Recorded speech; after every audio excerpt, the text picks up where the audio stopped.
कहता हूं कि आज इस पार्टी में इन सीटें जीतने के लिए जो देवीलाल फैमिली को क्यों इतना संघर्ष करना पड़ रहा है।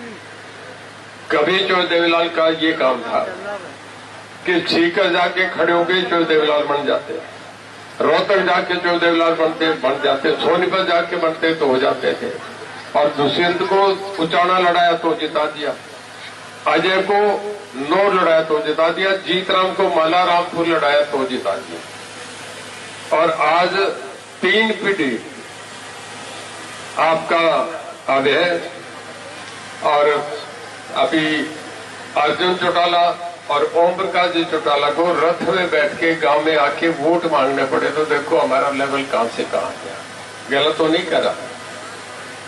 देखिए, जो देवीलाल चौटाला में बैठ के ये तय करते थे, बनेर खारिया में बैठ के ये तय करते थे कि देश का प्रधानमंत्री कौन बने। जो देवीलाल यहां बैठ के तय करते थे कि उत्तर प्रदेश का लखनऊ में मुख्यमंत्री कौन बने, और पटना में बिहार का मुख्यमंत्री कौन बने, राजस्थान का मुख्यमंत्री कौन बने, ये जो देवीलाल तय करते थे। और मुझे याद है एक दिन वीपी सिंह चौटाला में थे, बादल साहब चौटाला में थे, शेखावत चौटाला में थे, साथ चीफ मिनिस्टर चौटाला गांव में और प्राइम मिनिस्टर भी चौटाला गांव में। ये जब अदालत अबूब शर सावन तीज मनाई थी, मेनका गांधी सब घूम रहे थे, ये जो देवीलाल का कर था। आज भाई इसको नीचे लाने में क्या रहा परिवार, इस आज मैं भीड़ जो ये इतनी भरकम देख रहा हूं, ये इसी बात को देखने आई है कि जो देवीलाल फैमिली इकट्ठी हुई है, दिग्विजय रणजीत सिंह इकट्ठे एक मंच पे है, इसी बात को देखने आए। मैं आपसे कहूं कि ये सब दूर करने का होने का कारण क्या रहा, मैं थोड़ा याद करा दूं आपको, ताकि आप सोच के ठीक निर्णय करें। ओम प्रकाश जी नए चुनाव लड़ रहे थे, मैं ओम प्रकाश जी 2 थे, तब चर्चा था उत्तराधिकारी कौन बने। परिवार का फैसला था, घर में हो गया, बड़े मेरे से 11 साल थे, ओम प्रकाश जी बन गए, मैं उनकी सरकार में मंत्री बन गया, हुआ ना चाहिए। अब एक महम कांड आया था जिसमें जो देवीलाल को रात को 12 बजे डिसमिस करा, ओम प्रकाश जी को बुला के उनका इस्तीफा ले लिया, फिर रोज उनके इस्तीफे होते रहे। महम कांड में क्या हुआ, ना तो रणजीत सिंह ने गलत करा, ना ओम प्रकाश ने गलत करा, ना अजय सिंह ने गलत करा। पता है महम कांड क्यों हुआ? पता है ना जी, ये हमारे भतीजे ने अवैध था ना, उसमें सारा कुछ आपको पता है ना। सारा जो देवीलाल की राजनीति जीरो करने का काम महम कांड से हुआ। गलत कह रहा हूं कि ठीक कह रहा हूं, बोलो कि क्यों नहीं? नए बच्चों को बतानी ना, बताना चाहिए। और उसके बाद राजनीति नीचे आती गई। अब आप ये देखो, जब एक मामले में, कोर्ट के मामले में सजा हुई, गलत हुई, ठीक हुई, उसको आप भी जानते, हम भी जानते हैं। कल को के छोटे मामले पे फैसला हो गया, ओम प्रकाश जी अजय दोनों जेल चले गए।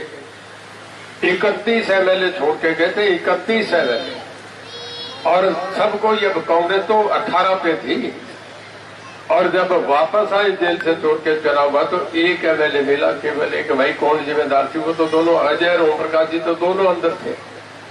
उस इनेलो को यहां ले आए, आज उस इनेलो को जीरो कर दिया। उस इनेलो को कारण क्या है? मेरे से पहले दिग्विजय ठीक कह रहा था कि पूछते थे कि मूड कैसा है। भाई प्रजातंत्र में 5 साल के बाद वोट पड़ता है, बहुत बड़ा वोट होता है। इस वोट के लिए महीनों महीनों हम जान लगा रहे हैं, आप भी जल से कर रहे हैं, सफाई कर रहे हैं, दबाव भी पड़ रहा है, सब बातें झेल रहे हो, सब रिश्तेदारियों का दबाव पड़ता है। ये वोट यूं फेंकने का नहीं होता। आदमी आजादी के लिए वोट देता है, अपनी स्वतंत्रता के लिए वोट देता है। तुम गुलामी का वोट दोगे क्या? आपको पता नहीं कि कैसा आपसे बता हुआ, कहीं है ही नहीं। हम वो तो बीजेपी के साथ है। जो देवीलाल सारी उम्र लड़ाई करी थी, आपको याद है, कालवाना में, ढुडियाड़ी में, पत्ती राठावास में, ये जितने गांव थे, इवन चौटाला गांव में जो देवीलाल ने माल गुजारों के खिलाफ लड़ाई लड़ी, किसानों की लड़ाई लड़ी, मुजारों के लिए लड़ते थे। ये ठीक कह रहा जी। और अपनी जमीन भी दिग्विजय कह रहा था, जाके बयान दे दी थी जो सावरा में, जो देवीलाल ने के सरप्लस में हमारी जमीन, जो मुजारे वो बैठे, हम बयान देते हैं, हमें जो पैसा मिलता दे लो। और आपका खजानचियों की, सेठ नंदलाल की जमीन थी, सुल्तानपुरिया, नानवाड़ा, मंगालिया, इन गांवों में सारी जो सेठों की जमीन थी उसके लिए उनका आज भी कब्जा दिलाने का, उन्हें मनुष्य बनाने का काम क्यों देवीलाल ने करा। खजानची और नंदलाल के खिलाफ लड़ाई लड़ी, सेठों के खिलाफ, जिन्हें 40-40 जिनके गांव होते थे। आज वही इन्हें कांडा की कोठी में जाके बीजेपी की बात पकड़ के झंडे लगा के खड़े हो, तो भाई फिर क्या हुआ मैं बता रहा हूं। क्या क्यों देवीलाल की तो लाइन खत्म ही कर दी। उस इन्हें को तुम कैसे सोचो जहां आजादी से जी नहीं सकते, टेंशन में रहना पड़े, तकलीफ में रहना पड़े, तो काम कर दो ना, सारा साफ है। मैं आपको बता रहा हूं, मैं डबवाली में एक दिन गया, मैंने देखा एक तरफा इलाका है। मेरे कहना से नहीं, आप चले जाओ बनी तो लास्ट गांव आ गया, आपके साथ इधर इलाहाबाद हल्का शुरू हो जाता है।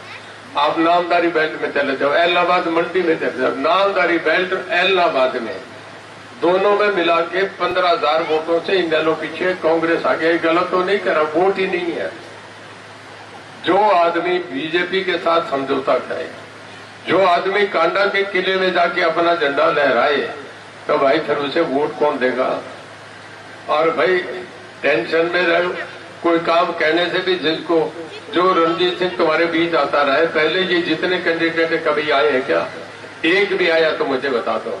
तुमने किसी ने इससे पहले देखा क्या कि अपना अर्जुन चौटाला कभी आया है, कभी सतवीर कम्बोज आया है, सर्वमित्र कम्बोज आया, कभी शिषपाल आया, और इन लोगों ने 5 तारीख के बाद आना है। मैं आपसे ही काम करते हैं कि हम आज दोनों इकट्ठे हुए नहीं, मत से हवा चल पड़ी। अब हम रानिया डबड़ी 5 सीटों पे जीतेंगे, ये निश्चित मान के चालू के। इलाहाबाद, डबवाली और रानिया तीनों सीटें हम जीत चुके। एक तरफा फैसला 5 हो जाएगा, क्योंकि हमें वो रास्ता पूरा करना है। इस करके जरा जल्दी में हम पायलट का, हमें अगले गांव रह जाएंगे। तो मैं आपसे एक ही अपील कर रहा हूं कि 5 तारीख को गन्ना किसान पे मोहर लगा के कामयाब करना। और डबवाली में भी जहां आपका जहां जो संबंध है, जिसकी रिश्तेदारी है, आप भी फोन ये कह के कि दिग्विजय सिंह के निशान पे, चाबी के निशान पे मोहर लगा के वहां से दिग्विजय को बनाए, यहां से मुझे बनाए। और आपसे विश्वास है, भरोसा देके जाता हूं कि अब हमारा संघर्ष शुरू है। दोबारा जो देवीलाल की फैमिली का जो राज था वैसा ही हम परिवार लेंगे। इस इलाका केवल जो देवीलाल भला करेंगे, दूसरे तो डबड़ों का काम करेंगे। आपका बहुत धन्यवाद। जय हिंद, जय हरियाणा, जय भारत।